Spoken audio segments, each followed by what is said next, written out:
asking you to do something very, very consequential, and I would submit to you, to use a word that Mr. Schiff used a lot, very, very dangerous.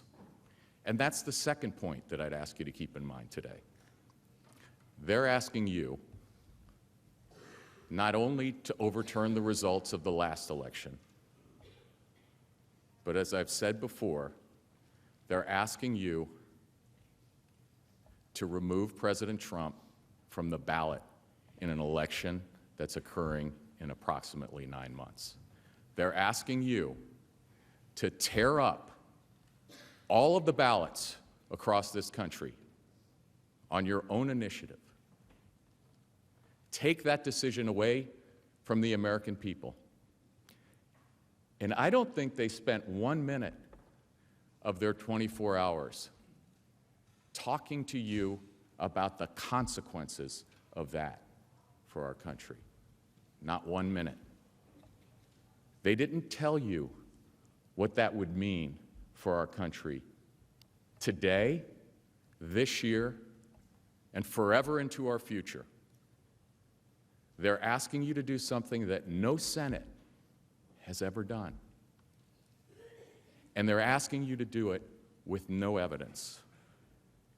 And that's wrong, and I ask you to keep that in mind. I ask you to keep that in mind. So what I would do is point out one piece of evidence for you, and then I'm going to turn it over to my colleagues, and they will walk you through their record, and they will show you things that they didn't show you. Now, they didn't talk a lot about the transcript of the call, which I would submit is the best evidence of what happened on the call. And they said things over and over again that are simply not true. One of them was, there's no evidence of President Trump's interest in burden sharing. That wasn't the real reason.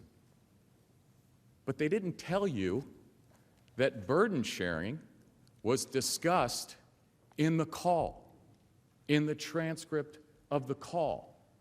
They didn't tell you that. Why? Let me read it to you. Here's the president, and we'll go through the entire transcript. I'm not going to read the whole transcript. We'll make it available. I'm sure you have it, but we'll make available copies of the transcript so you can have it. The president said, and they read this line, I will say that we do a lot for Ukraine. We spend a lot of effort and a lot of time. But they stopped there. They didn't read the following. Much more than European countries are doing. And they should be helping you more than they are. Germany does almost nothing for you. All they do is talk. And I think it's something that you should really ask them about. When I was speaking to Angela Merkel, she talks Ukraine, but she doesn't do anything. A lot of European countries are the same way. So I think it's something you want to look at, but the United States has been very, very good to Ukraine. That's where they picked up again with the quote. But they left out the entire discussion of burden sharing. Now, what does President Zelenskyy say? Does he disagree? No, he agrees.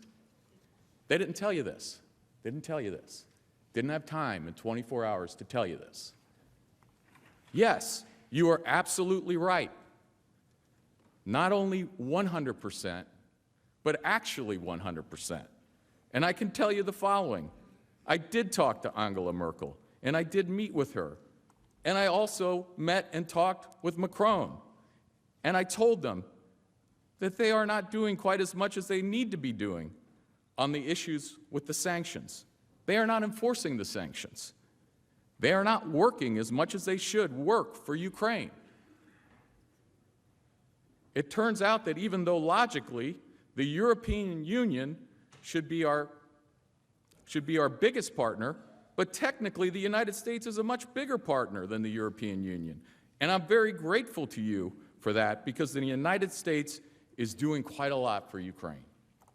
Much more than the European Union, especially when we are talking about sanctions against the Russian Federation. Okay. You heard a lot about the importance of confronting Russia, and we're going to talk about that. And you will hear that President Trump has a strong record on confronting Russia. You will hear that President Trump has a strong record of support for Ukraine. You will hear that from the witnesses in their record that they didn't tell you about.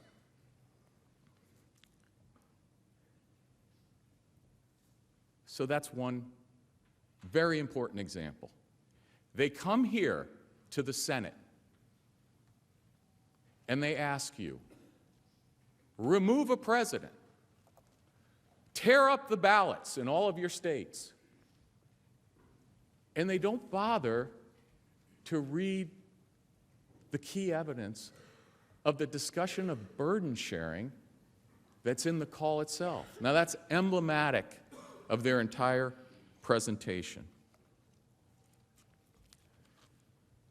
I'm going to turn the presentation over to my colleague, Mike Propura. He's going to walk you through many more examples of this.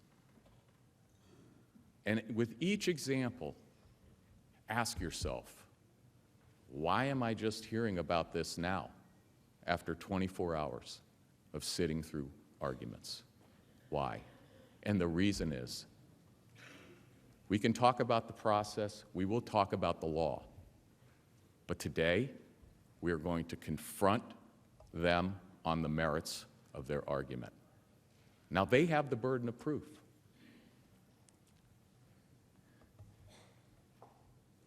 And they have not come close to meeting it. In fact, and I want to ask you to think about one issue regarding process, beyond process.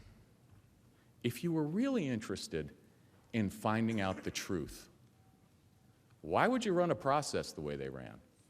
If you were really confident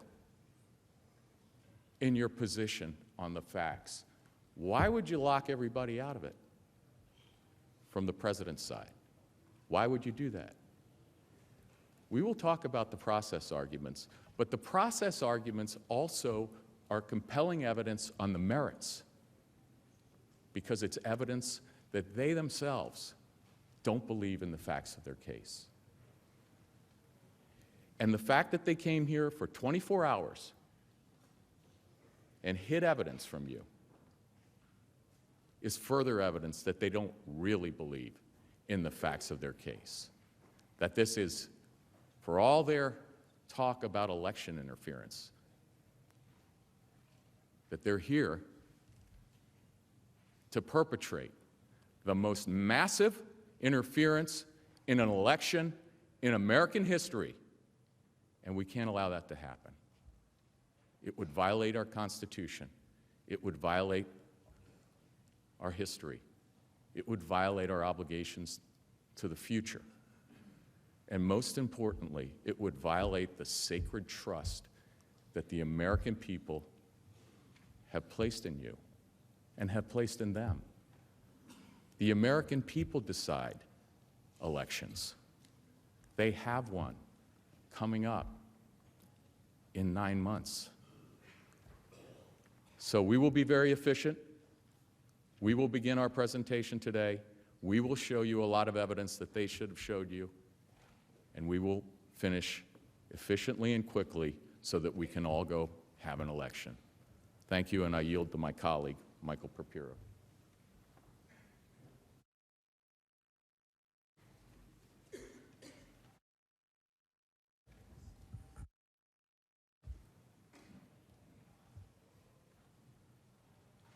Mr. Chief Justice, members of the Senate, good morning. Again, my name is Michael Propura. I serve as Deputy Counsel to the President. It is my honor and privilege to appear before you today on behalf of President Donald J. Trump. And what is the President's response? Well, it reads like a classic organized crime shakedown. Shorn of its rambling character and in not so many words, this is the essence of what the President communicates. We've been very good to your country, very good. No other country has done as much as we have. But you know what? I don't see much reciprocity here. I hear what you want. I have a favor I want from you, though. And I'm going to say this only 7 times, so you better listen good. I want you to make up dirt on my political opponent, understand lots of it. On this and on that, I'm going to put you in touch with people, and not just any people. I'm going to put you in touch with Attorney General of the United States, my Attorney General, Bill Barr. He's got the whole weight of the American law enforcement behind him. And I'm going to put you in touch with Rudy. You're going to love him, trust me. You know what I'm asking, and so I'm only going to say this a few more times, in a few more ways. And by the way, don't call me again. I'll call you when you've done what I asked. This is, in sum and character, what the President was trying to communicate. That's fake. That's not the real call. That's not the evidence here.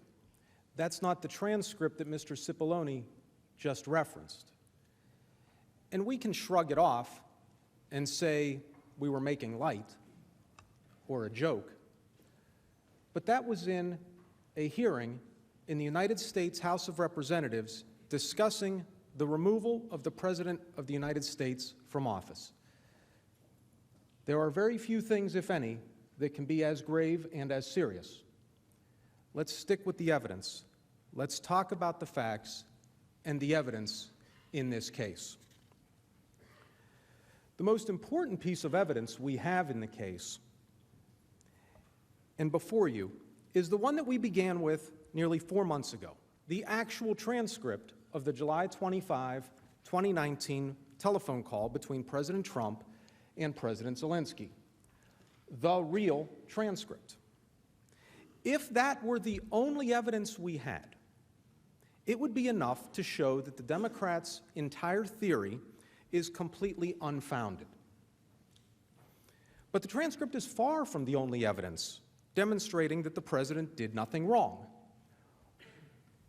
Once you sweep away all of the bluster and innuendo, the selective leaks, the closed-door examinations of the Democrats' hand-picked witnesses, the staged public hearings, what we're left with are 6 key facts that have not and will not change.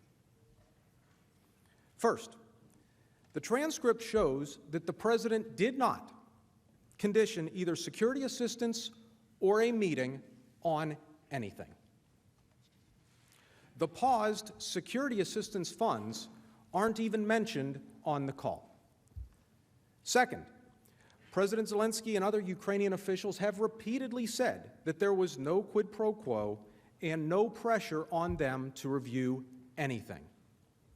Third, President Zelenskyy and high-ranking Ukrainian officials did not even know the security assistance was paused until the end of August, over a month after the July 25 call. Fourth, not a single witness testified that the President himself said that there was any connection between any investigations and security assistance, a presidential meeting, or anything else.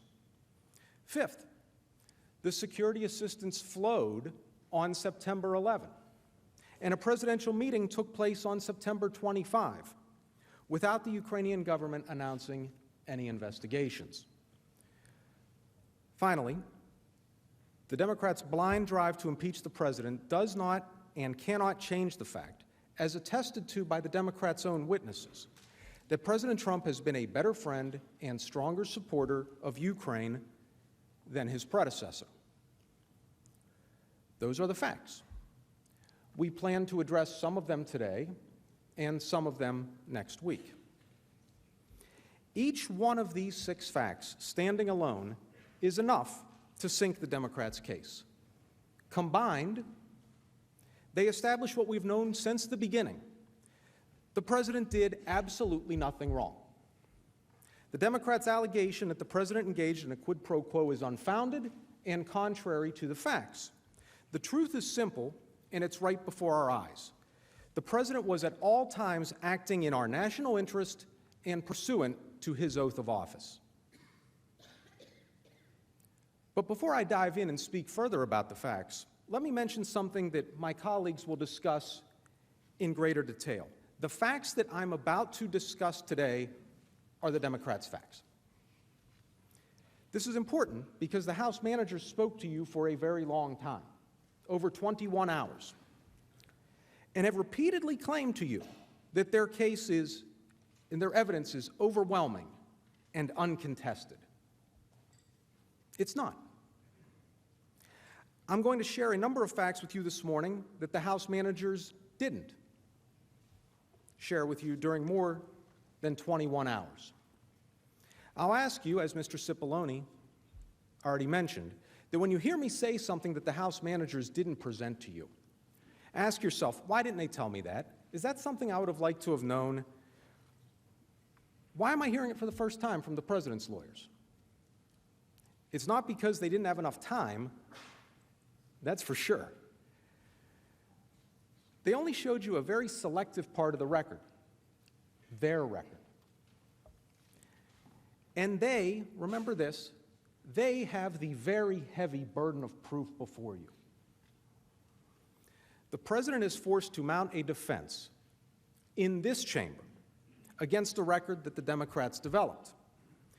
The record that we have to go on today is based entirely on House Democratic facts pre-cleared in a basement bunker.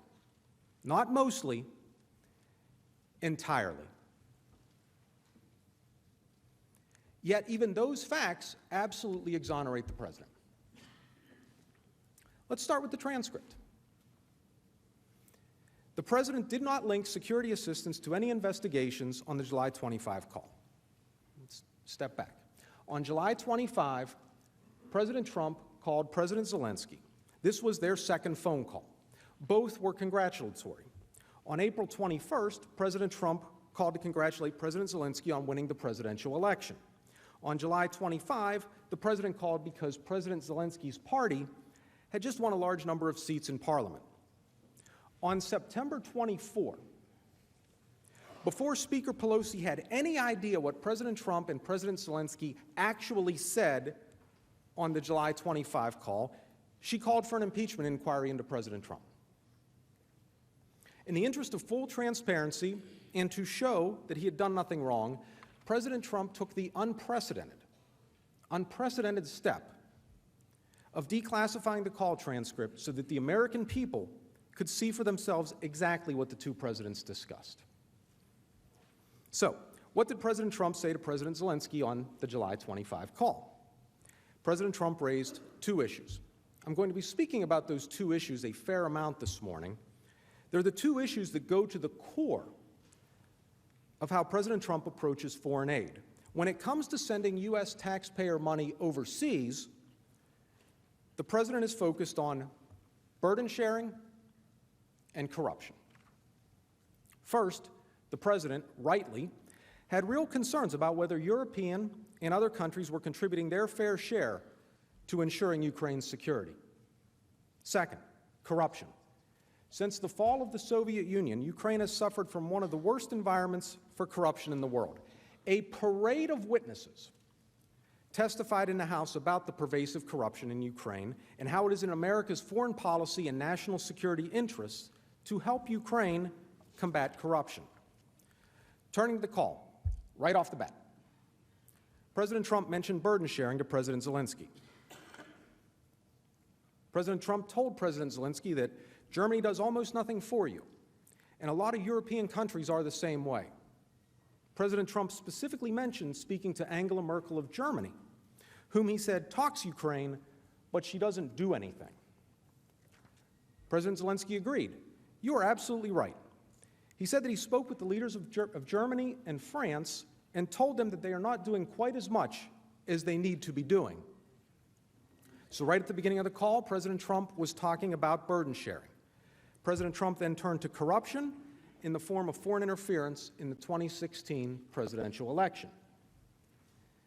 There is absolutely nothing wrong with asking a foreign leader to help get to the bottom of all forms of foreign interference in an American presidential election. You'll hear more about that later from one of my colleagues. What else did the president say? The president also warned President Zelenskyy that he appeared to be surrounding himself with some of the same people as his predecessor and suggested that a very fair and very good prosecutor was shut down by some very bad people. Again, one of my colleagues will speak more about that. The content of the July 25 call was in line with the Trump administration's legitimate concerns about corruption and reflected the hope that President Zelenskyy, who campaigned on a platform of reform, would finally clean up Ukraine. So what did President Trump and President Zelenskyy discuss in the July 25 call? Two issues: burden sharing, corruption. Just as importantly, what wasn't discussed on the July 25 call? There was no discussion of the paused security assistance on the July 25 call. House Democrats keep pointing to President Zelenskyy's statement that, "I would also like to thank you for your great support in the area of defense." But he wasn't talking there about the paused security assistance. He tells us in the very next sentence exactly what he was talking about: Javelin missiles. "We are ready," President Zelenskyy continues, "to continue to cooperate for the next step. Specifically, we are almost ready to buy more Javelins from the United States for defense purposes." Javelins are the anti-tank missiles only made available to the Ukrainians by President Trump. President Obama refused to give Javelins to the Ukrainians for years. Javelin sales were not part of the security assistance that had been paused at the time of the call. Javelin sales have nothing to do with the paused security assistance. Those are different programs entirely. But don't take my word for it. Both former Ambassador to Ukraine Marie Yovanovitch and NSC Senior Director Timothy Morrison confirmed that the Javelin missiles and the security assistance were unrelated. The House managers didn't tell you about Ambassador Yovanovitch's and Tim Morrison's testimony. Why not? They couldn't have taken 2 to 5 minutes out of 21 hours to make sure you understood that the Javelin sales being discussed were not part of the paused security assistance. This puts the following statement by President Trump in a whole new light, doesn't it? "I would like you to do us a favor, though, because our country has been through a lot and Ukraine knows a lot about it." As everyone knows by now, President Trump asked President Zelenskyy to do us a favor. And he made clear that us referred to our country and not himself. More importantly, the president was not connecting "do us a favor" to the Javelin sales that President Zelenskyy mentioned. It makes no sense in the language there. But even if he had been, the Javelin sales were not part of the security assistance that had been temporarily paused. I want to be very clear about this. When the House Democrats claim that the Javelin sales discussed on the July 25 call are part of the paused security assistance, it is misleading. They are trying to confuse you and just sort of wrap everything in instead of unpacking it the right way. There was no mention of the paused security assistance on the call, and certainly not from President Trump. As you know, head of state calls are staffed by a number of aides on both sides. Lieutenant Colonel Alexander Vindman, a detailee at the National Security Council, raised a concern about the call. And that was just a policy concern.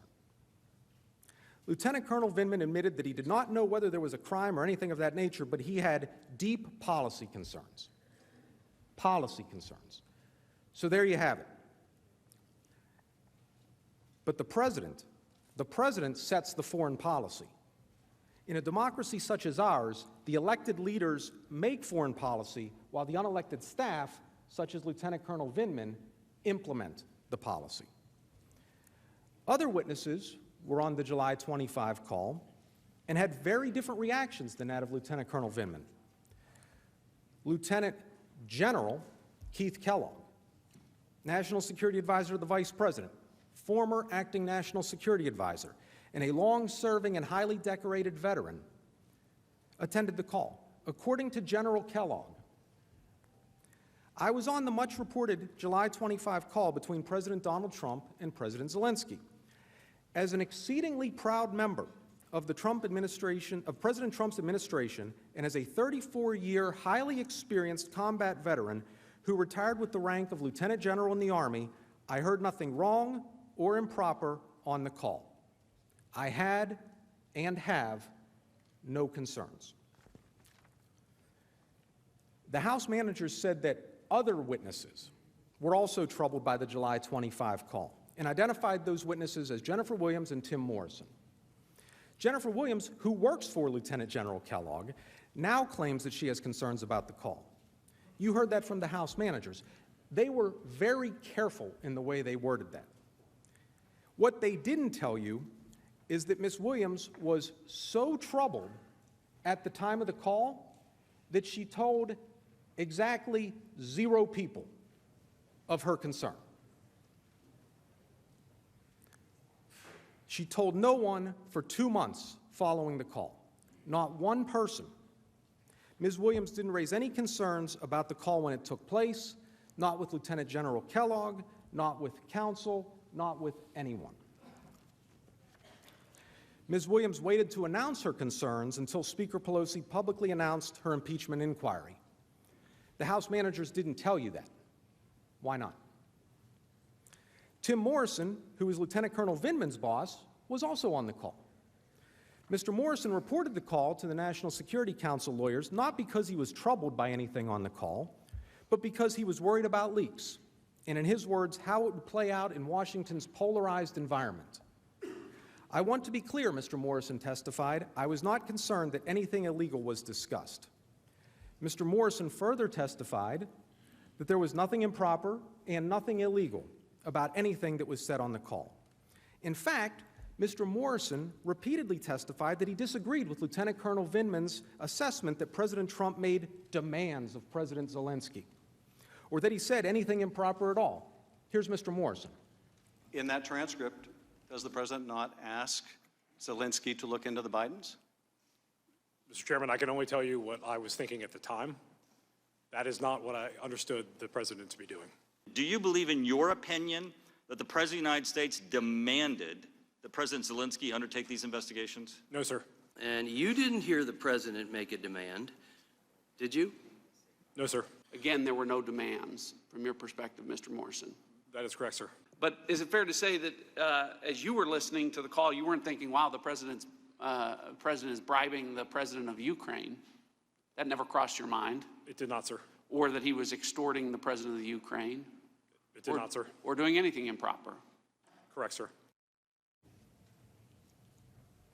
Significantly, the Ukrainian government never raised any concerns about the July 25 call. Just hours after the call, Ambassador William Taylor, head of the U.S. mission in Ukraine, had dinner with the then Secretary of the Ukrainian National Security and Defense Council, who seemed to think that the call went fine. The call went well. He wasn't disturbed by anything. The House managers didn't tell you that. Why not? Ambassador Kurt Volker, the U.S. Special Representative for Ukraine, was not on the call. But Ambassador Volker spoke regularly with President Zelenskyy and other top officials in the Ukraine government, and even met with President Zelenskyy the day after the call. He testified that in no way, shape, or form, in either the readouts from the United States or Ukraine, did he receive any indication whatsoever for anything that resembles a quid pro quo on the July 25 call. Here's Ambassador Volker. And in fact, the day after the call, you met with President Zelenskyy. This would be on July 26th. That's correct. And in that meeting, he made no mention of quid pro quo. No. He made no mention of withholding the aid. No. He made no mention of bribery. No. So the fact is the Ukrainians were not even aware of this hold on aid. Is that correct? That's correct. They didn't tell you about this testimony from Ambassador Volker. Why not? President Zelenskyy himself has confirmed on at least 3 separate occasions that his July 25 call with President Trump was a good phone call and normal, and that nobody pushed me. When President Zelensky's advisor, Andrei Yermak, was asked if he had ever felt there was a connection between the U.S. military aid and the request for investigations, he was adamant that we never had that feeling, and we did not have the feeling that this aid was connected to any one specific issue. Of course, the best evidence that there was no pressure or quid pro quo is the statements of the Ukrainians themselves. The fact that President Zelensky himself felt no pressure on the call and did not perceive there to be any connection between security assistance and investigations would, in any ordinary case, in any court, be totally fatal to the prosecution. The judge would throw it out, the case would be over. What more do you need to know? The House team knows that. They know the record inside out, upside down, left and right. So what do? How do they try to overcome the direct words from President Zelensky and his administration that they felt no pressure? They tell you that the Ukrainians must have felt pressure, regardless of what they've said. They try to overcome the devastating evidence against them by, apparently, claiming to be mind readers. They know what's in President Zelensky's mind better than President Zelensky does. President Zelensky said he felt no pressure. The House managers tell you they know better. And this is really a theme of the House case. I want you to remember this. Every time the Democrats say that President Trump made demands or issued a quid pro quo to President Zelensky on the July 25 call, they are saying that President Zelensky and his top advisors are being untruthful. And they acknowledge that's what they're saying. They've said it over the past few days. Tell me how that helps. Tell me how that helps U.S. foreign policy and national security to say that about our friends.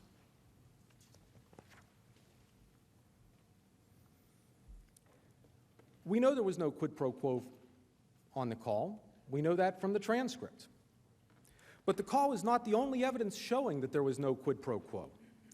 There couldn't possibly have been a quid pro quo because the Ukrainians did not even know that the security assistance was on hold until it was reported in the media by Politico at the end of August, more than a month after the July 25 call.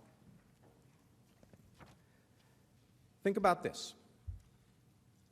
The Democrats accused the president of leveraging security assistance to supposedly force President Zelensky to announce investigations.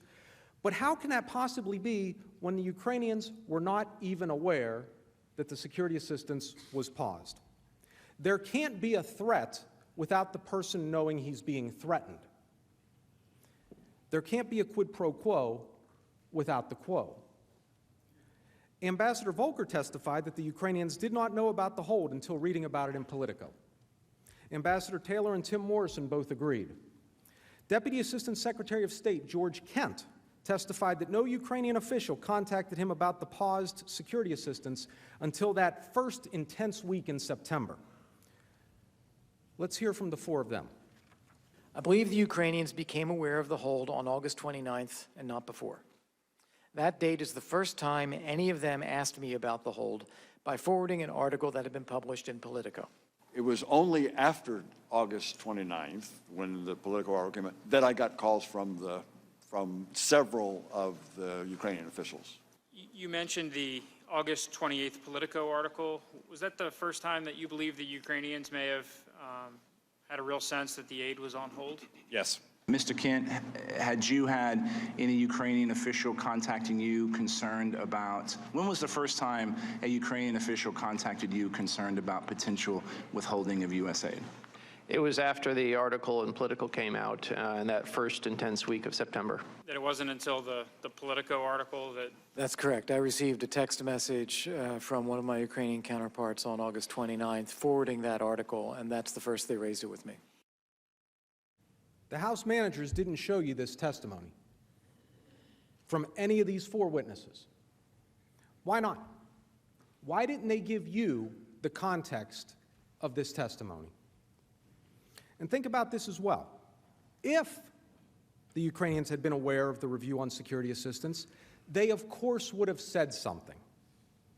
There were numerous high-level diplomatic meetings between senior Ukrainian and U.S. officials during the summer, after the review on the security assistance began, but before President Zelenskyy learned of the hold through the Politico article. If the Ukrainians had known about the hold, they would have raised it in one of those meetings. Yet the Ukrainians didn't say anything about the hold at a single one of those meetings. Not on July 9, not on July 10, not on July 25, not on July 26, not on August 27.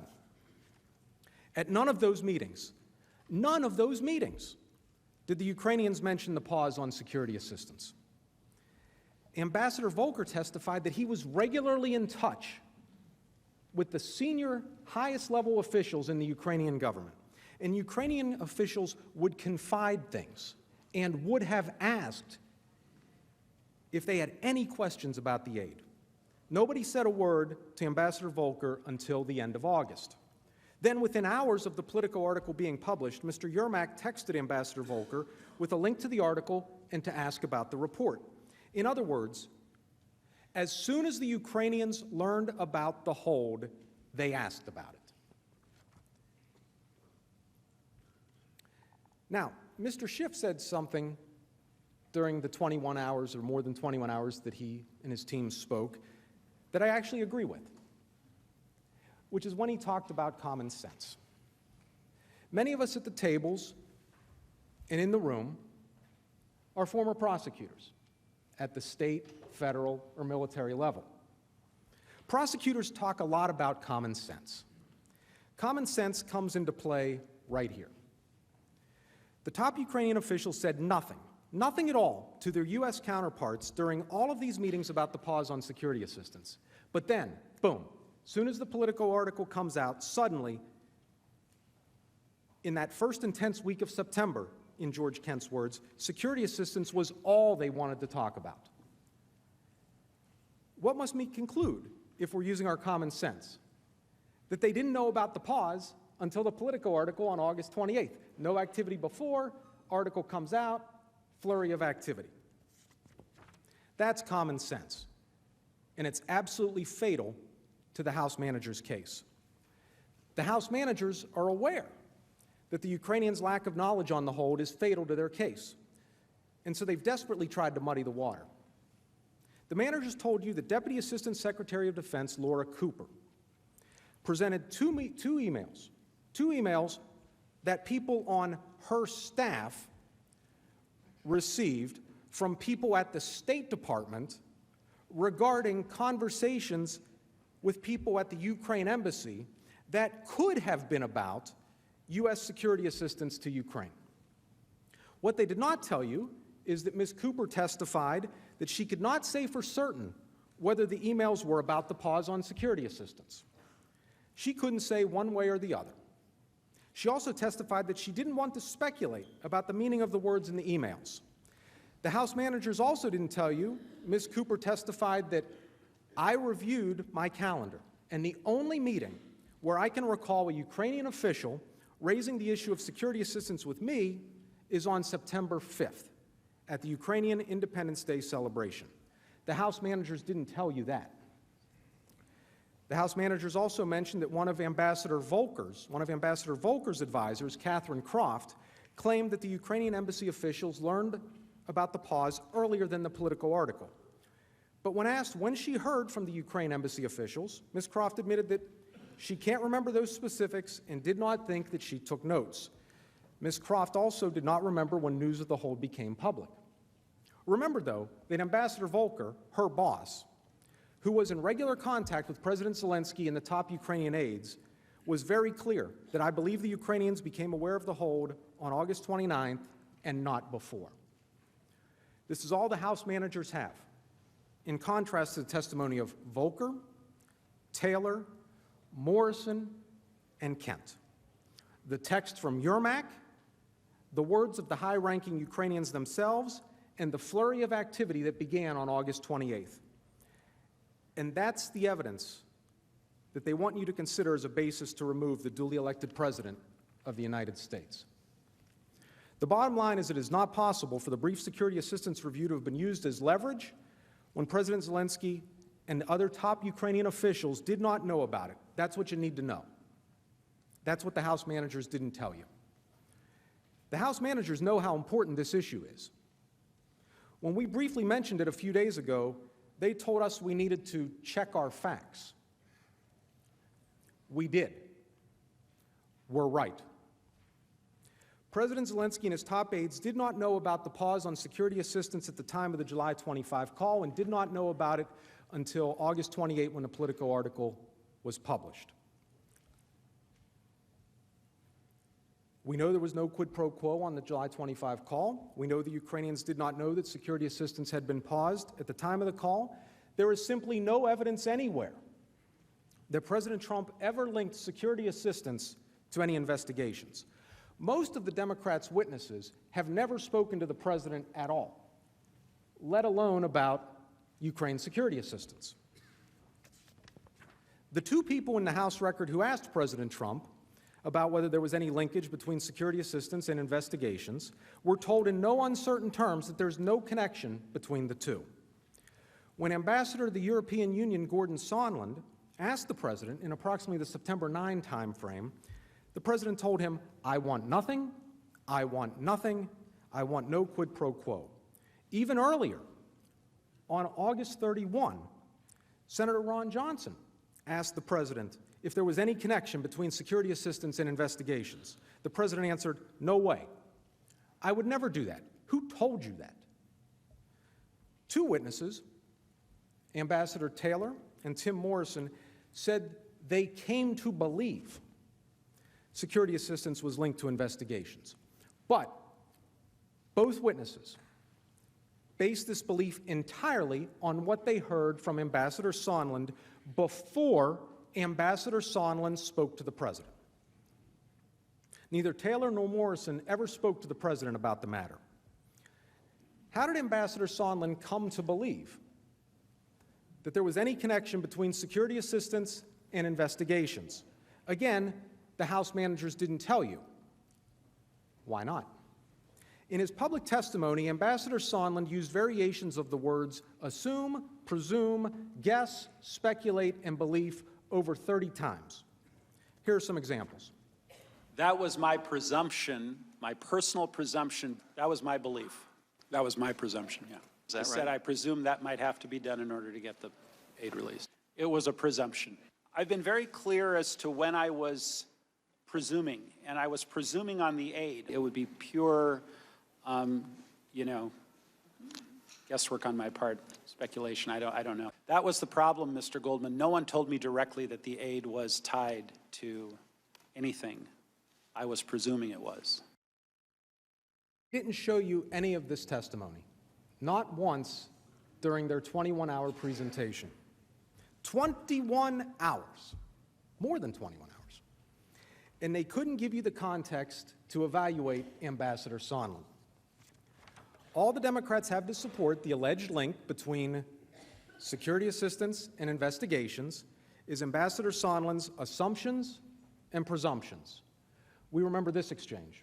Is it correct no one on this planet told you that Donald Trump was tying this aid to the investigations? Because if your answer is yes, then the chairman's wrong and the headline on CNN is wrong. No one on this planet told you that President Trump was tying aid to investigations. Yes or no? Yes. So, you really have no testimony today that ties President Trump to a scheme to withhold aid from Ukraine in exchange for these investigations. Other than my own presumption. When he was done presuming, assuming, and guessing, Ambassador Sondland finally decided to ask President Trump directly, what does the president want from Ukraine? Here's the answer. President Trump, when I asked him the open-ended question, as I testified previously, what do you want from Ukraine? His answer was, I want nothing. I want no quid pro quo. Tell Zelenskyy to do the right thing. That's all I got from President Trump. The president was unequivocal. Ambassador Sondland stated that this was the final word he heard from the President of the United States.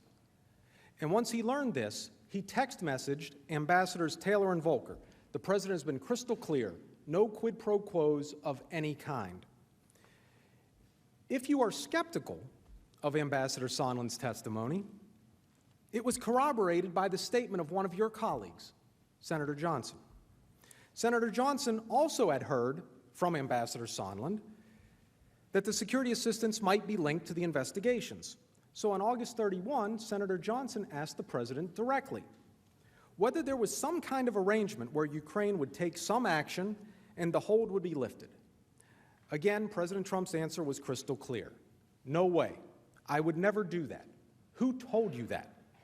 As Senator Johnson wrote, I have accurately characterized his reaction as adamant, vehement, and angry. They didn't tell you about Senator Johnson's letter. Why not? The Democrats' entire quid pro quo theory is based on nothing more than the initial speculation of one person, Ambassador Sondland. That speculation is wrong. Despite the Democrats' hopes, the ambassador's mistaken belief does not become true merely because he repeated it many times and apparently to many people. Undersecretary of State David Hale, George Kent, and Ambassador Volker all testified that there was no connection whatsoever between security assistance and investigations. Here is Ambassador Volker. You had a meeting with the President of the United States, and you believe that the policy issues that he raised concerning Ukraine were valid, correct? Yes.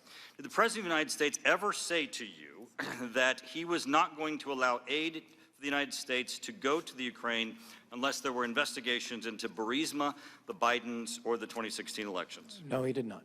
Did the Ukrainians ever tell you that they understood that they would not get a meeting with the President of the United States, a phone call with the President of the United States, military aid, or foreign aid from the United States unless they undertook investigations of Burisma, the Bidens, or the 2016 elections? No, they did not.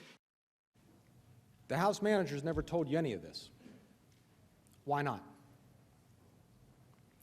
Why didn't they show you this testimony? Why didn't they tell you about this testimony? Why didn't they put Ambassador Sondland's testimony in its full and proper context for your consideration? Because none of this fits their narrative, and it wouldn't lead to their predetermined outcome. Thank you for your attention. I yield to Mr. Sekula.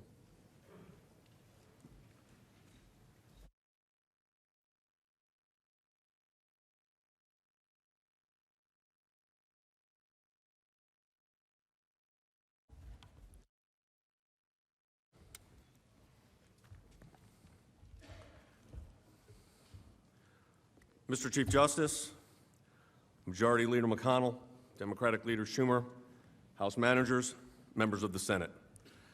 Let me begin by saying that you cannot simply decide this case in a vacuum. Mr. Schiff said yesterday, I believe it was his father who said, you should put yourself in someone else's shoes. Let's for a moment put ourselves in the shoes of the President of the United States right now. Before he was sworn into office, he was subjected to an investigation by the Federal Bureau of Investigation called Crossfire Hurricane. The President, within 6 months of his inauguration, found a special counsel being appointed to investigate a Russia collusion theory. In their opening statement, several members of the House managers tried to once again relitigate the Mueller case. Here's the bottom line. This is part one of the Mueller report. This part alone is 199 pages. The House managers in their presentation a couple of times referenced this for that. Let me tell you something. This cost $32 million. This investigation took 2,800 subpoenas. This investigation had 500 search warrants. This had 230 orders for communication records. This had 500 witness interviews. All to reach the following conclusion, and I'm going to quote from the Mueller report itself. It can be found on page 173. As it relates to this whole matter of collusion and conspiracy. Ultimately, these are the words of Bob Mueller in his report, this investigation did not establish that the campaign coordinated or conspired with the Russian government in its election interference activities. Let me say that again. This, the Mueller report, resulted in this. That for this. Ultimately, the investigation did not establish that the campaign coordinated or conspired with the Russian government in its election-related interference activities. This for that. In his summation on Thursday night, Manager Schiff complained that the president chose not to go with the determination of his intelligence agencies regarding foreign interference and instead decided that he would listen to people that he trusted and he would inquire about the Ukraine issue himself. Mr. Schiff did not like the fact that the president did not apparently blindly trust some of the advice he was being given by the intelligence agencies. First of all, let me be clear. Disagreeing with the president's decision on foreign policy matters or whose advice he's going to take is in no way an impeachable offense. Second, Mr. Schiff and Mr. Nadler, of all people, because they chair significant committees, really should know this, and they should know what's happened. Let me remind you of something. Just 6/10 of a mile from this chamber sits the Foreign Intelligence Surveillance Court, also known as the FISA Court. It is the federal court established and authorized under the Foreign Intelligence Surveillance Act to oversee requests by federal agencies for surveillance orders against foreign spies inside the United States, including American citizens. Because of the sensitive nature of its business, the court is a more secret court. Its hearings are closed to the public. In this court, there are no defense counsel, no opportunity to cross-examine witnesses, and no ability to test evidence. The only material that the court ever sees are those materials that are submitted on trust by members of the intelligence community, with the presumption that they would be acting in good faith. On December 17th, 2019, the FISA court issued a scathing order in response to the Justice Department Inspector General's report on FBI's Crossfire Hurricane investigation into whether or not the Trump campaign was coordinating with Russia. We already know the conclusion. That report detailed the FBI's pattern and practice, systematic abuses of obtaining surveillance order requests and the process they utilize. In its order, and this is the order from the court. I'm going to read it. This order responds to reports that personnel of the Federal Bureau of Investigation provided false information to the National Security Division of the Department of Justice and withheld material information from the NSD which was detrimental to the FBI's case in connection with 4 applications to the Foreign Intelligence Surveillance Court. When the FBI personnel misled NSD in the ways that are described in these reports, they equally misled the Foreign Intelligence Surveillance Court. This order's been followed up. There's been another order. It was declassified just a couple of days ago. Thanks in large part, the court said, to the Office of Inspector General's U.S.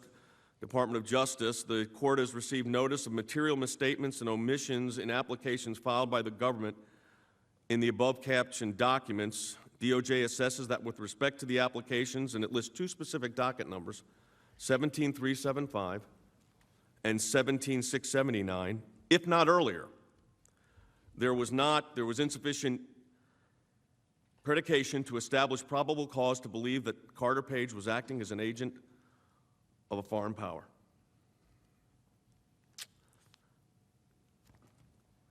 the president had reason to be concerned about the information he was being provided. Now, we could ignore this. We could make believe this did not happen. But it did. So as we begin introducing our arguments, I want to correct a couple of things in the record as well. That's what we're doing today. We really intend to show over the next several days that the evidence is actually really overwhelming that the president did nothing wrong. Mr. Schiff and his colleagues repeatedly told you that the intelligence community assessment that Russia was acting alone, responsible for the election interference, implying that this somehow debunked the idea that there might be interference from other countries, including Ukraine. Mr. Nadler deployed a similar argument, saying that President Trump thought, quote, Ukraine, not Russia, interfered in our last presidential election. And this is basically what we call a straw man argument. Let me be clear. The House managers, in over a 23-hour period, kept pushing this false dichotomy that it was either Russia or Ukraine, but not both. They kept telling you that the conclusion of the intelligence community and Mr. Mueller was Russia alone with regard to the 2016 elections. Of course, that's not the report that Bob Mueller wrote focused on Russian interference, although there is some information in letters regarding Ukraine, and I'm going to point to those in a few moments. In fact, let me report to, I think we'll talk about those letters right now. This is a letter dated May 4th, 2018, to Mr. Yuri Lysenko, the General Prosecutor for the Office of the Prosecutor General of Ukraine. It was a letter requesting that his office cooperate with the Mueller investigation involving Ukraine issues and issues involving Ukraine government or law enforcement officials. It's signed by Senator Menendez, Senator Leahy, and Senator Durbin.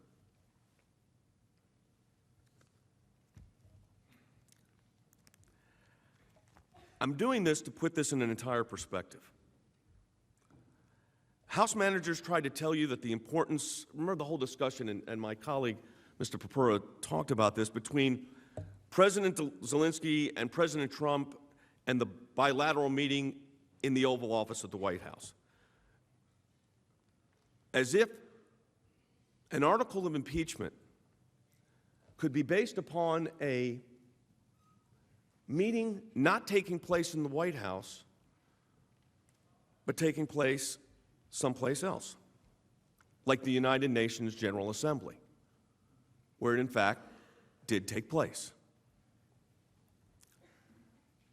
Now, Dr. Fiona Hill was quite clear in saying that a White House meeting would supply the new Ukrainian government with the, quote, legitimacy it needed, especially vis-a-vis the Russians, and that Ukrainians viewed the White House meeting as a recognition of their legitimacy as a sovereign state.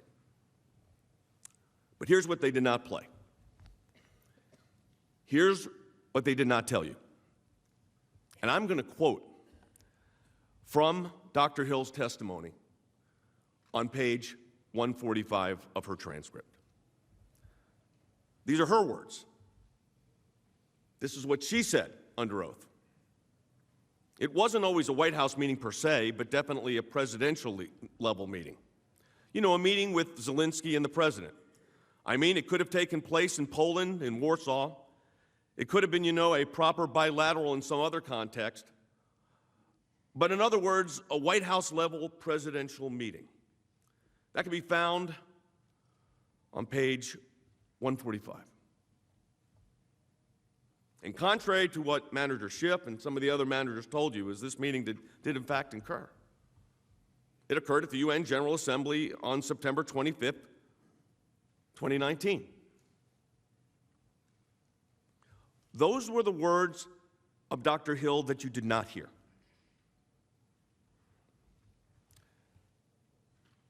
This case is really not about presidential wrongdoing. This entire impeachment process is about the House manager's insistence that they are able to read everybody's thoughts, they can read everybody's intention, even when the principal speakers, the witnesses themselves, insist that those interpretations are wrong. Manager Schiff, Managers Garcia and Dennings relied heavily on selected clips from Ambassador Sondland's testimony. I am not going to replay those. My colleague, Mr. Purpura, played those for you. It's clear. We're not going to play the same clips 7 times. He said it. You saw it. That's the evidence. Ms. Lofgren said that, numerous witnesses testified, and this is a quote, that they were not provided with any reason for why the hold was lifted on September 11th, again suggesting that the president's reason for the hold, Ukrainian corruption and burden sharing, were somehow created after the fact. But again, as my colleague just showed you, burden sharing was raised in the transcript itself.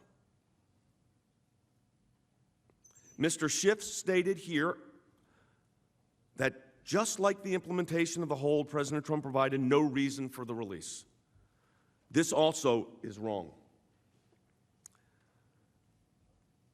In their testimony, Ambassadors Volker and Sondland said that the president raised his concerns about Ukrainian corruption in the May 23, 2019 meeting with the Ukraine delegation.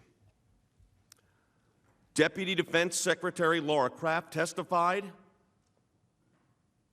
that she received an email in June of 2019 listing follow-ups from a meeting between the Secretary of Defense Chief of Staff and the President relating specifically to Ukrainian security assistance, including asking about what other countries are contributing. Burden sharing. That could be found in Laura Cooper's deposition, pages 33 and 34. The President mentioned both corruption and burden sharing to Senator Johnson, as you already heard. It's also important to note that, as Ambassador David Hale testified, that foreign aid generally was undergoing a review in 2019. From page 84 of his November 6, 2019 testimony, he said the administration did not want to take a sort of business-as-usual approach to foreign assistance, a feeling that once a country has received a certain assistance package, it's something that continues forever. They didn't talk about that in the 23-hour presentation. Dr. Fiona Hill confirmed this review and testified on November 21, 2019. I'm again, quote from page 75 of her testimony, that, quote, there had been a directive for a whole-scale review of our foreign policy assistance, and the ties between our foreign policy objectives and that assistance. This had been going on actually for many months. So multiple witnesses testified that the president had long-standing concerns and specific concerns about Ukraine. The House managers understandably ignore the testimony that took place before their own committees. In her testimony of October 14, 2019, Dr. Hill testified at pages 118 and 119 of her transcript that she thinks the president has actually quite publicly said that he was very skeptical about corruption in Ukraine. And then she said, again in her testimony, and in fact, he's not alone, because everyone has expressed great concerns about corruption in Ukraine.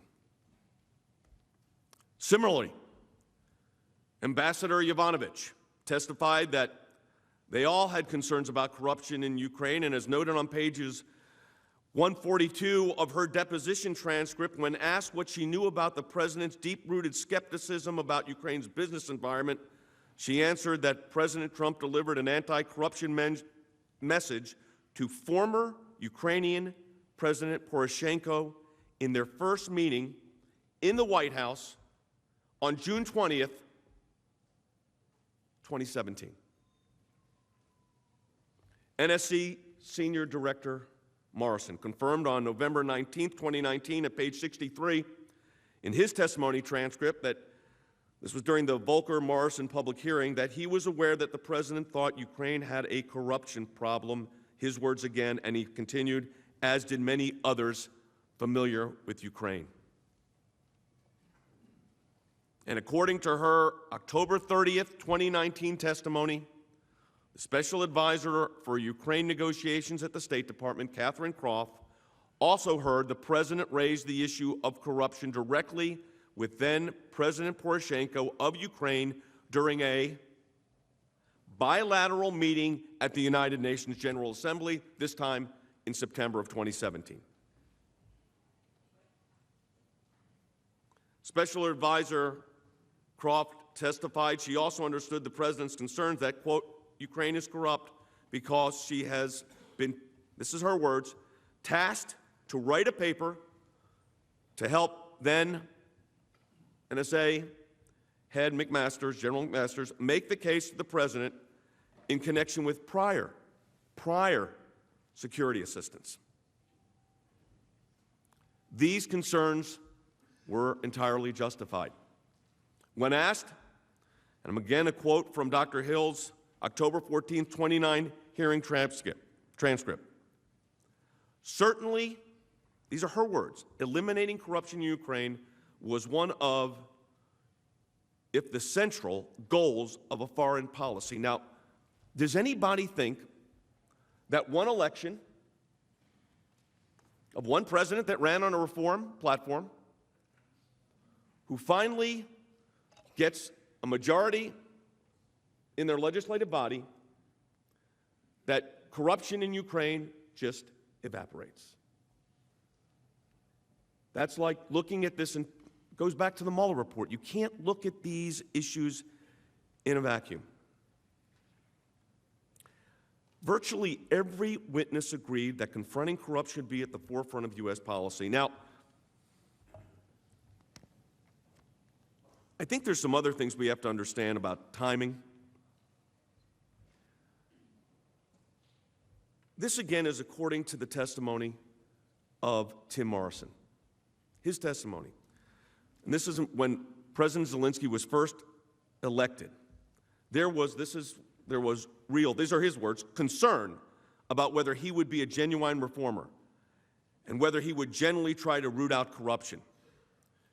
It was also, at this time, this was before the election, unclear whether President Zelenskyy's party would actually be able to get a workable majority. I think we're all glad that they did. To say that that's been tested or determined, that corruption in Ukraine has been removed, the Anti-Corruption Court of Ukraine did not commence its work until September 5th of 2019, 121 days ago, 4 months ago. We're acting as if there was a magic wand, that there was new elections and everything was now fine.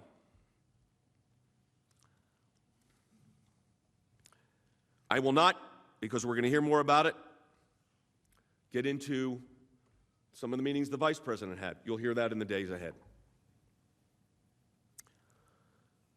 Manager Crow said this: what's most interesting to me about this is that President Trump was only interested in Ukraine aid. His words, nobody else.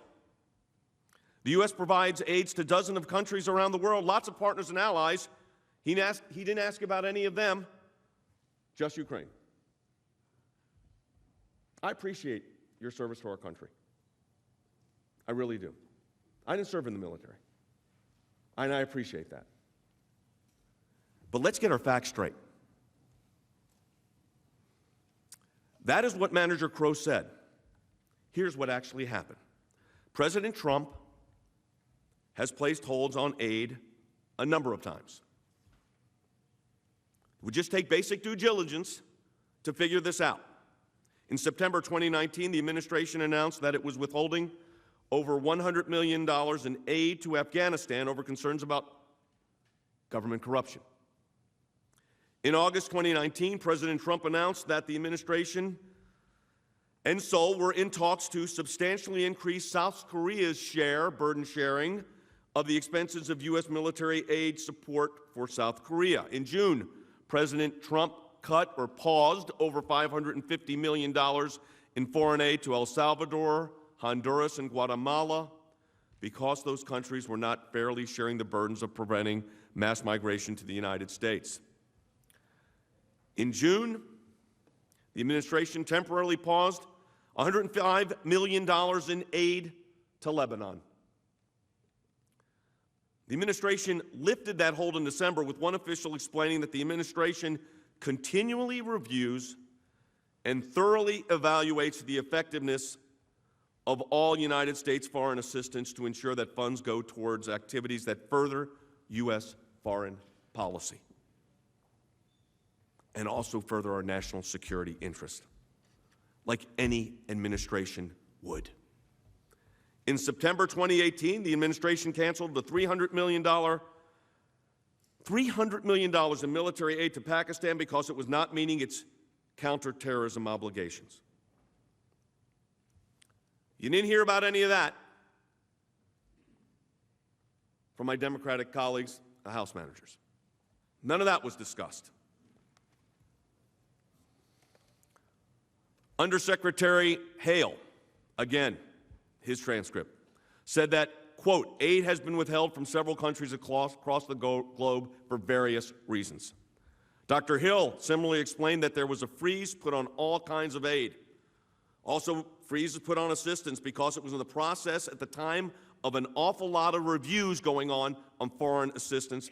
That's the Hill deposition transcript. She added, this was one of the star witnesses for the managers, she added, this again not played, that in her experience, stops and starts are sometimes common with foreign assistance, and that the Office of Management and Budget holds up dollars all the time, including in the past for dollars going to Ukraine in the past. Similarly, Ambassador Volker affirmed that aid gets held up from time to time for a whole assortment of reasons. Manager Crow told you that the president's Ukraine policy was not strong against Russia, noting that we help our partner fight Russia over there so we don't have to fight Russia here, our friends on the front lines in trenches and with sneakers. And this was following the Russians' invasion of Ukraine in 2014. The United States has stood by Ukraine. Those are your words. While it's true that the United States has stood by Ukraine since the invasion of 2014, only one president since then took a very concrete step. Some of you supported it. And that step included actually providing Ukraine with lethal weapons, including Javelin missiles. That's what President Trump did. Some of you in this very room, some of you managers, actually supported that. Here's what Ambassador Taylor said that you didn't hear in the 23 hours. You didn't hear this. Javelin missiles are serious weapons. They will kill Russian tanks. Ambassador Yovanovitch agreed, stating that Ukraine policy under President Trump actually got stronger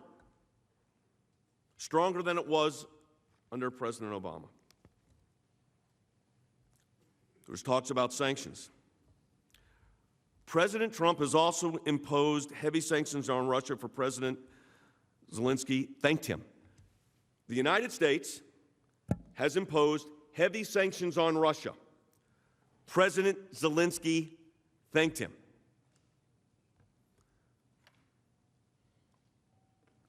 Manager Jeffrey said that the idea that Trump cares about corruption is laughable. This is what Dr. Hill said. They didn't play this. Eliminating corruption in Ukraine was one of, if not the central goal of U.S. foreign policy in Ukraine. Let me say that again. Dr. Hill testified that eliminating corruption in Ukraine was one of, if not the central goal of U.S. foreign policy in Ukraine. You're taking notes, you can find that at the Hill deposition transcript 34:7 through 13. Dr. Hill also said that she thinks the president has actually quite publicly said that he was very skeptical about corruption in Ukraine. In fact, he's not alone. She said this as well. Everyone has expressed, again, great concerns about corruption. Ambassador Yovanovitch, they didn't play this. She also said we all had concerns.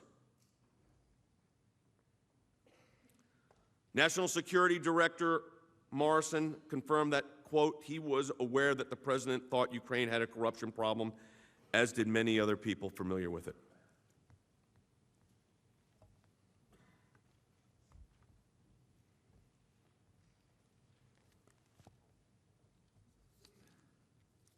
I am not going to continue to go over and over and over again the evidence that they did not put before you, because we would be here for a lot longer than 24 hours. But to say that the President of the United States was not concerned about burden sharing, that he was not concerned about corruption in Ukraine, the facts from their hearing,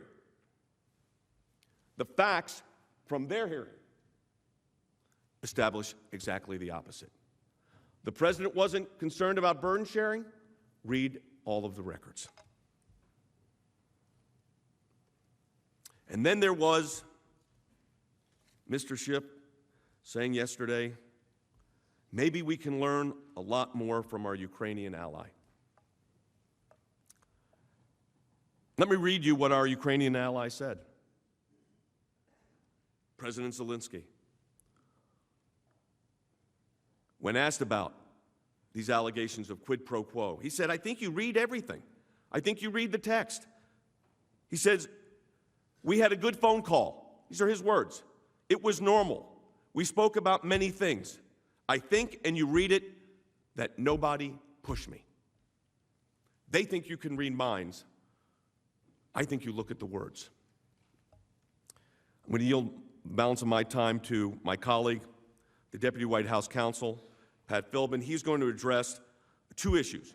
So we're going to try to do this in a very systematic way over the days ahead. One involving issues related to, because this came up near the end of there, so I want to do this in a sequence, obstruction as it relates to some of the subpoenas that were issued. He's also going to touch on some of the due process issues, since it was at the end of theirs and fresh in everybody's mind. Mr. Chief Justice.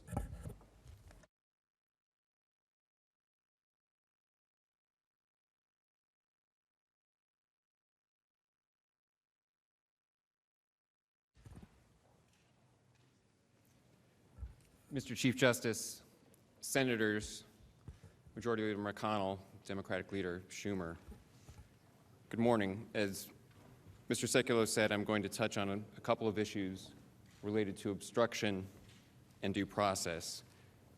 Just to hit on some points before we go into more detail in the rest of our presentation.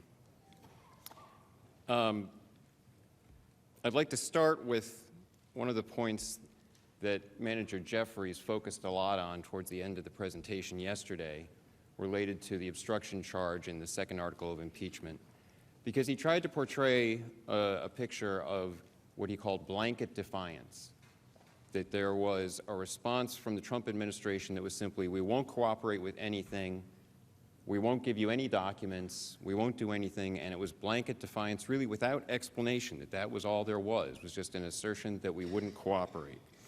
And he said, and I pulled this from the transcript, that President Trump's objections are not generally rooted in the law and are not legal arguments. And that's simply not true. That's simply not true. In every instance, when there was resistance to a subpoena for a witness or for documents, there was a legal explanation of the justification for it. For example, they focused a lot on an October 8th letter from the counsel to the president, Pat Cipollone, but they didn't show you an October 18th letter, which is up on the screen now, that went through in detail why subpoenas that had been issued by Manager Schiff's committees were invalid, because the House has not authorized your committees to conduct any such inquiry or to subpoena information in furtherance of it. And that was because the House had not taken a vote to authorize the committee to exercise the power of impeachment to issue any compulsory process. And I'm going to get into that issue in just a moment. Not only was there a legal explanation, a specific reason for every resistance, not just blanket defiance, every step that the administration took was supported by an opinion from the Department of Justice, from the Office of Legal Counsel. And those are explained in our brief. And the major opinion from the Office of Legal Counsel is actually attached in our trial memorandum as an appendix. Now, Mr. Jeffries and other managers also suggested that the Trump administration took the approach of no negotiation, blanket refusal, and no attempt to accommodate. That's also not true.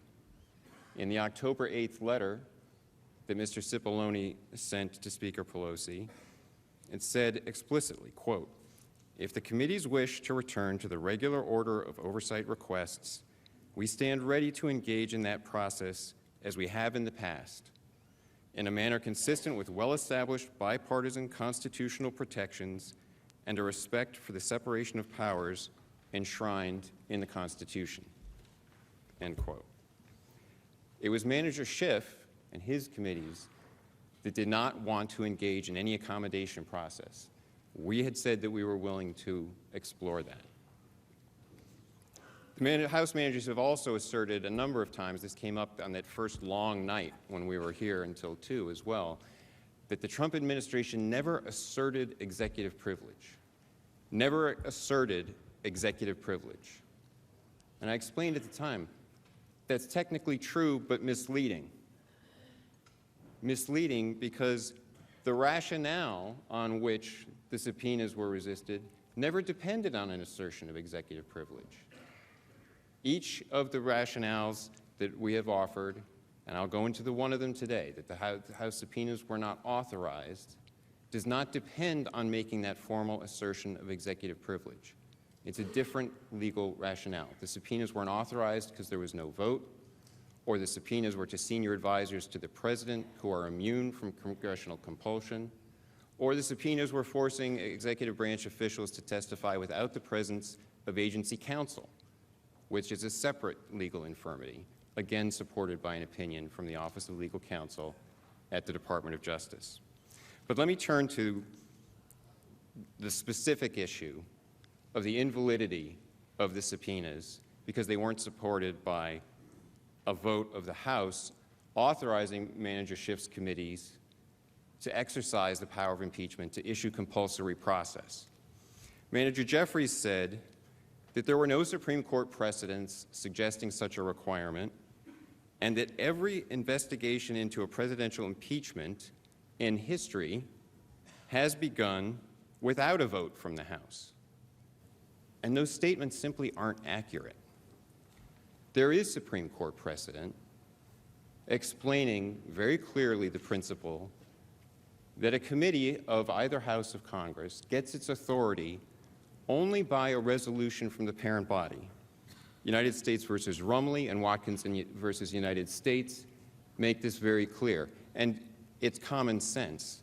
The Constitution assigns the sole power of impeachment to the House of Representatives, to the House, not to any member, not to a subcommittee. And that authority can be delegated to a committee to use only by a vote of the House. It would be the same here in the Senate. The Senate has the sole power to try impeachments. But if there were no rules that had been adopted by the Senate, would you think that the majority leader himself could simply decide that he would have a committee receive evidence, handle that, submit a recommendation to the Senate, and that would be the way that the trial would occur without a vote from the Senate to give authority to that committee? I don't think so. It doesn't make sense. That's not the way the Constitution assigns that authority. And it's the same in the House. Here, there was no vote to authorize a committee to exercise the power of impeachment. And this law has been boiled down by the D.C. Circuit in Exxon Corp versus FTC to explain it this way. To issue a valid subpoena, a committee or subcommittee must conform strictly to the resolution establishing its investigatory powers. There must be a resolution voted on by the parent body to give the committee that power. And the problem here is there is no standing rule, there was no standing authority giving Manager Schiff's committee the authority to use the power of impeachment to issue compulsory process. Rule 10 of the House discusses legislative authority. It doesn't mention impeachment. And that is why in every presidential impeachment in history, the House has initiated the inquiry by voting to give a committee the authority to pursue that inquiry. So contrary to what Manager Jeffries suggested, there has always been, in every presidential impeachment inquiry, a vote from the full House to authorize a committee. And that is the only way the inquiry begins. There were 3 different votes for the impeachment of President Andrew Johnson: in January 1867, in March 1867, and in February 1868. For President Nixon, Chairman Rodino of the House Judiciary Committee explained there was a move to have him issue subpoenas after the Saturday Night Massacre, and they determined that they did not have that authority in the House Judiciary Committee without a vote from the House. And he determined, as he explained, that a resolution has always been passed by the House. It is a necessary step if we are to meet our obligations. There's been reference to investigatory activities starting in the House Judiciary Committee in the Nixon impeachment prior to the vote from the House. But all that the committee was doing was assembling publicly available information and information that had been gathered by other congressional committees. There was never an attempt to issue compulsory process until there had been a vote by the House to give the House Judiciary Committee that authority. Similarly, in the Clinton impeachment, there were 2 votes from the full House to give the House Judiciary Committee authority to proceed. First, a vote on a resolution 525, just to allow the committee to examine the independent counsel report and make recommendations on how to proceed. Then a separate resolution, House Resolution 581, that gave the House Judiciary Committee subpoena authority. And at the time, in a House report, the House Judiciary Committee explained, I'm quoting, "Because the issue of impeachment is of such overwhelming importance, the committee decided that it must receive authorization from the full House before proceeding on any further course of action. Because impeachment is delegated solely to the House of Representatives by the Constitution, the full House of Representatives should be involved in critical decision-making regarding various stages of impeachment." Here, the House Democrats skipped over that step completely. What they had instead was simply a press conference from Speaker Pelosi announcing that she was directing committees to proceed with an impeachment inquiry against the President of the United States. Speaker Pelosi didn't have the authority to delegate the power of the House to those committees on her own. So why does it matter? It matters because the Constitution places that authority in the House and ensures that there is a democratic check on the exercise of that authority, that there will have to be a vote by the full House before there can be a proceeding to start inquiring into impeaching the President of the United States. One of the things that the framers were most concerned about in impeachment was the potential for a partisan impeachment that was being pushed merely by a faction. And a way to ensure a check on that is to require democratic accountability from the full House, to have a vote from the entire House before an inquiry can proceed. That didn't happen here. It was only after 5 weeks of hearings that the House decided to have a vote.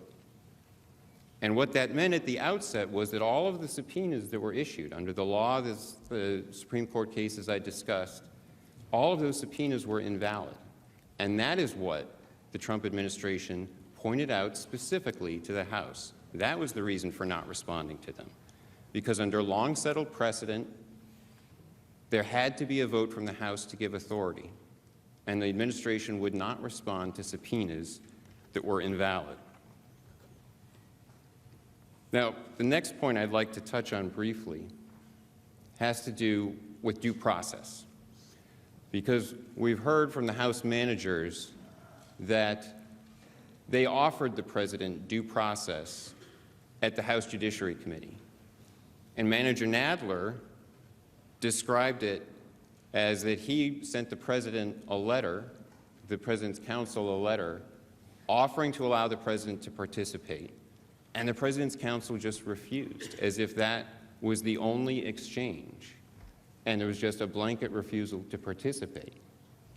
But let me explain what actually happened. And I should note before I get into those details, there was a suggestion also that due process is not required in the House proceeding, that it's simply a privilege. But that wasn't the position that Manager Nadler has taken in the past. In 2016, he said, quote, "The power of impeachment is a solemn responsibility assigned to the House by the Constitution and to this committee by our peers. That responsibility demands a rigorous level of due process." And in the Clinton impeachment in 1998, he explained, "What does due process mean? It means, among other things, the right to confront the witnesses against you, to call your own witnesses, and to have the assistance of counsel." Now, I think we all know that all of those rights were denied to the president in the first two rounds of hearings. The first round of secret hearings in the basement bunker, where Manager Schiff had 3 committees holding hearings, and then in a round of public hearings to take the testimony that had been screened in the basement bunker and have it in a public televised setting, which was totally unprecedented in any presidential impeachment inquiry. In both the Clinton and the Nixon inquiries, for every public hearing, the president was allowed to be present by counsel and cross-examine witnesses. But the House managers say that's all right because when we got to the third round of hearings, after people had testified twice, then we were going to allow the president to have some due process. But the way that played out was this. First, they scheduled a hearing for December 4th that was going to hear solely from law professors. And by the time they wanted the president to commit whether he would participate, it was unclear. They couldn't specify how many law professors or who the law professors were going to be. And the president's counsel wrote back and declined to participate in that. But at the same time, Manager Nadler had asked what other rights under the House Resolution 660, the rules governing the House inquiry, the president would like to exercise. And the president's counsel wrote back asking specific questions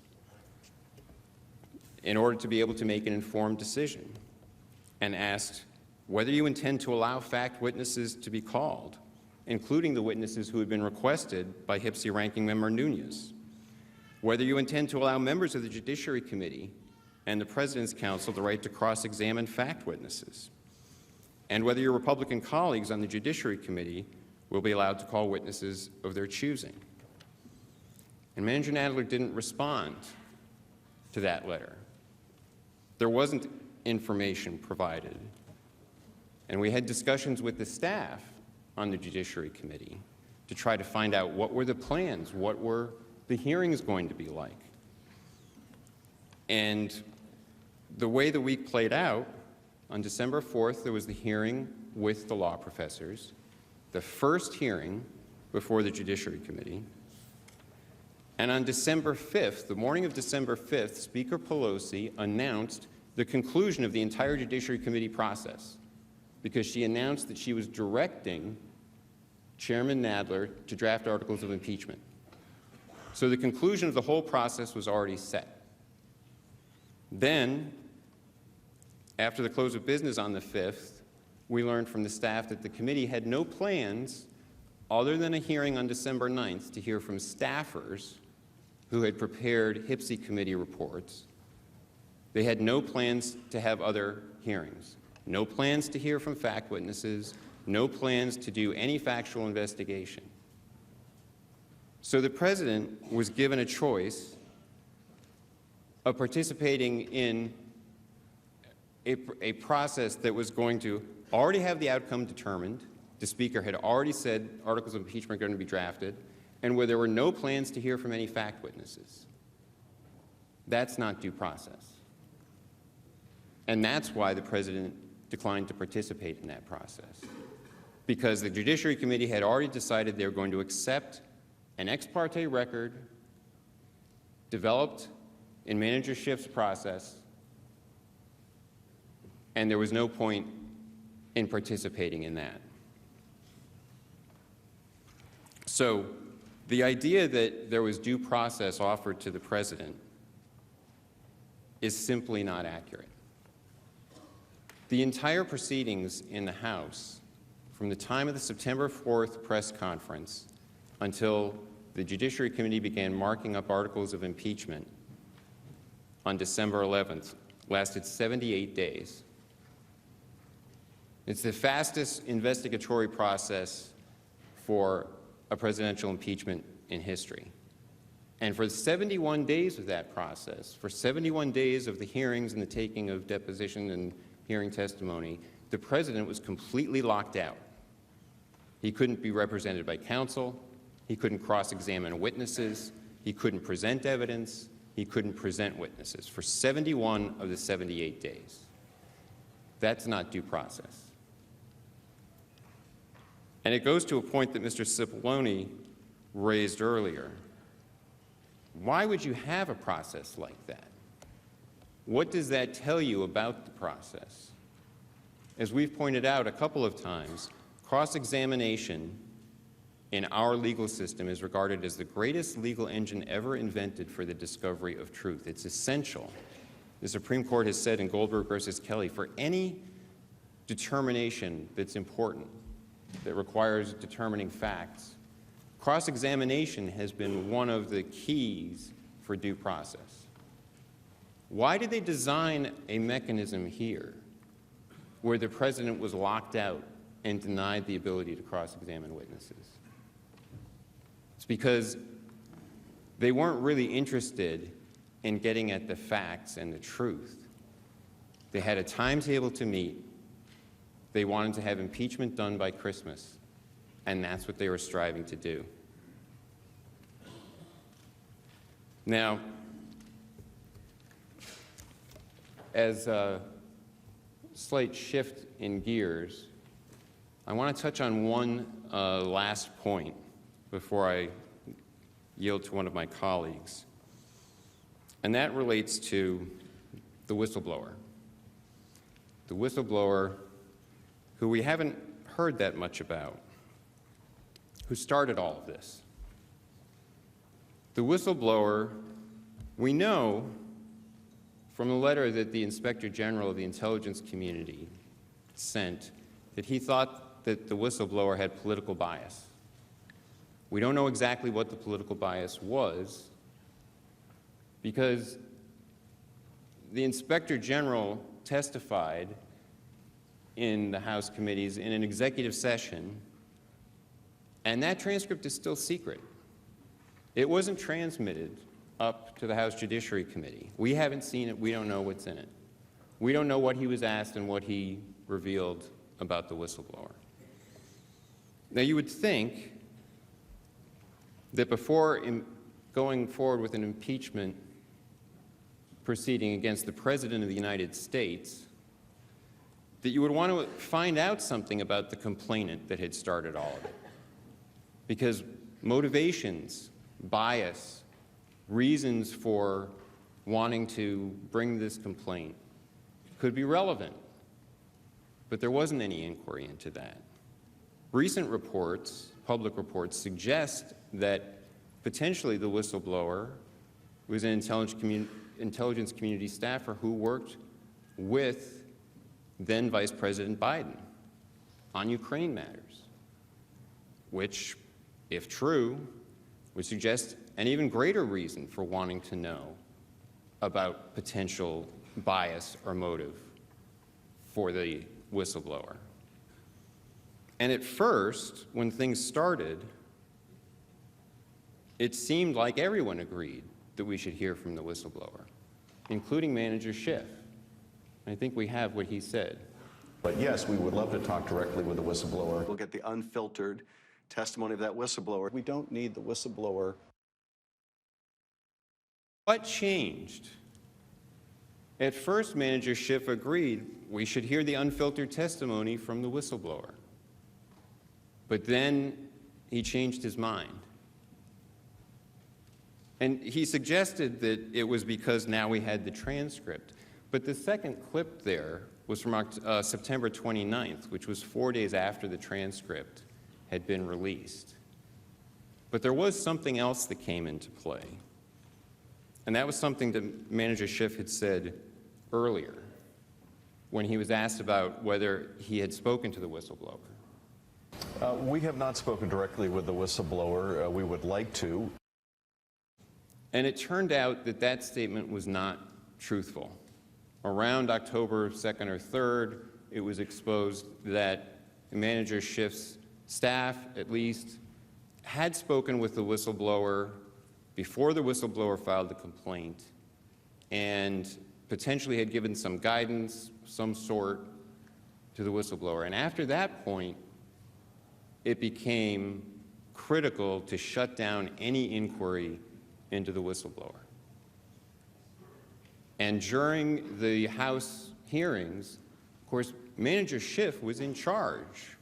He was chairing the hearings. And that creates a real problem from a due process perspective, from a search for truth perspective, because he was an interested fact witness at that point. He had a reason, since he had been caught out saying something that wasn't truthful about that contact. He had a reason to not want that inquiry.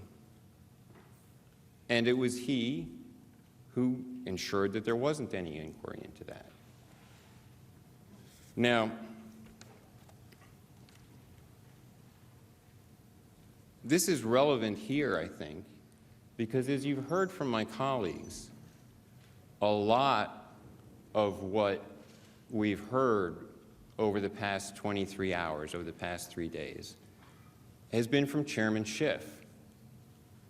And he has been telling you things like what's in President Trump's head, what's in President Zelensky's head. It's all his interpretation of the facts and the evidence, trying to pull inferences out of things. And there's another statement that Chairman Schiff made that I think we have on video. But you admit it's all you have right now is a circumstantial case. Actually, no, Chuck. I can tell you that the case is more than that, and I can't go into the particulars, but there is more than circumstantial evidence now. So, again, I think... So you have seen direct evidence of collusion? I don't want to go into specifics, but I will say that there is evidence that is not circumstantial and is very much worthy of investigation. So that was in March of 2017, when Chairman Schiff, as ranking member of HPSI, was telling the public, the American public, that he had more than circumstantial evidence through his position on HPSI that President Trump's campaign had colluded with Russia. Now, of course, the Mueller report, as Mr. Sekulow pointed out, after $32 million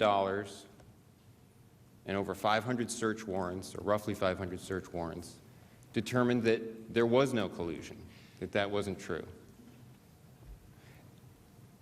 And we wanted to point these things out simply because, for this reason.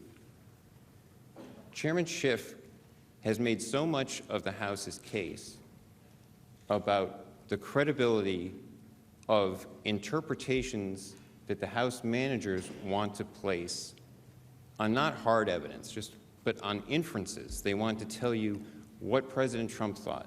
They want to tell you, don't believe what Zelenskyy said, we can tell you what Zelenskyy actually thought. Don't believe what the other Ukrainians actually said about not being pressured, we can tell you what they actually thought. That it is very relevant to know whether the assessments of evidence he's presented in the past are accurate. And we would submit that they have not been, and that that is relevant for your consideration. With that, I will yield to my colleague, Mr. Cipollone.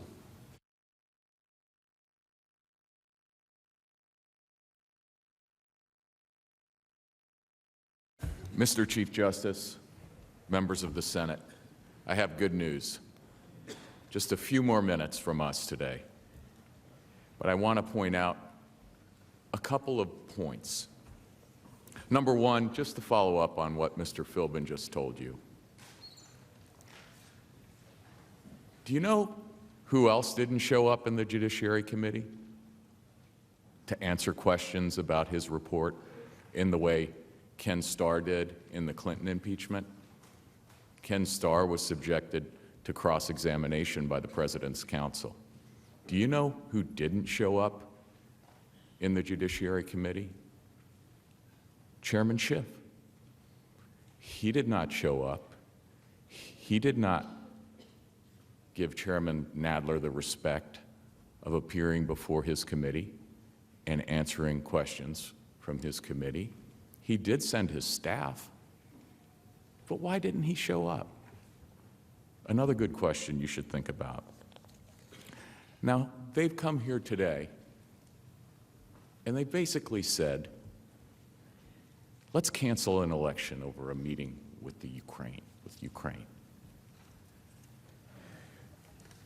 And as my colleagues have shown, they failed to give you key facts about the meeting and lots of other evidence that they produced themselves. But let's talk about the meeting. They said it was all about an invitation to a meeting. If you look at the first transcript, the President said to President Zelenskyy, when you're settled in and ready, I'd like to invite you to the White House. We'll have a lot of things to talk about, but we're with you all the way. And President Zelenskyy said, well, thank you for the invitation. We accept the invitation and look forward to the visit. Thank you again. Then, President Zelenskyy got a letter on May 29th, inviting him again to come to the White House. And then, going back to the transcript of the July 25th call, again a part of the call that they didn't talk to you about, President Trump said, whenever you would like to come to the White House, feel free to call. Give us a date, and we'll work that out. I look forward to seeing you. President Zelenskyy replied, thank you very much. I would be very happy to come and would be happy to meet with you personally and get to know you better. I'm looking forward to our meeting, and I also would like to invite you to visit Ukraine and come to the city of Kyiv, which is a beautiful city. We have a beautiful country which would welcome you. Then he said, on the other hand, I believe on September 1, we will be in Poland. And we can meet in Poland, hopefully. Now, they didn't read you that part of the transcript, and they didn't tell you what happened. A meeting in Poland was scheduled. President Trump was scheduled to go to Poland. He was scheduled to meet with President Zelenskyy. What happened? President Trump couldn't go to Poland. Why? Because there was a hurricane in the United States, and he thought it would be better for him to stay here to help deal with the hurricane. So the vice president went. Why didn't they tell you that? Why didn't they tell you that President Zelenskyy suggested, hey, how about we meet in Poland? Why didn't you tell them that that meeting was scheduled and had to be canceled for a hurricane? Why? So that was our first question that we asked you. You heard a lot of facts that they didn't tell you. Facts that are critical. Facts that they know completely collapse their case on the facts. Now, you heard a lot from them. You're not going to hear facts from the president's lawyers. They're not going to talk to you about the facts. That's all we've done today. And ask yourself, given the facts you heard today that they didn't tell you, who doesn't want to talk about the facts? Who doesn't want to talk about the facts? The American people paid a lot of money for those facts. They paid a lot of money for this investigation. And they didn't bother to tell you. Ask yourself why. If they don't want to be fair to the president, at least out of respect for all of you, they should be fair to you. They should tell you these things. And when they don't tell you these things, it means something. So think about that. Impeachment shouldn't be a shell game. They should give you the facts. That's all we have for today. We ask you, out of respect, to think about whether what you've heard would really suggest to anybody anything other that would be completely irresponsible abuse of power to do what they're asking you to do. To stop an election, to interfere in an election, and to remove the President of the United States from the ballot? Let the people decide for themselves. That's what the founders wanted. That's what we should all want.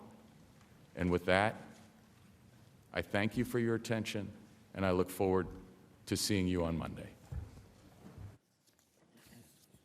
The majority leader is recognized. Mr. Chief Justice, I ask unanimous consent the trial adjourn until 1 p.m. Monday, January 27th, and that this order also constitute the adjournment of the Senate. Without objection, so ordered. The Senate is adjourned.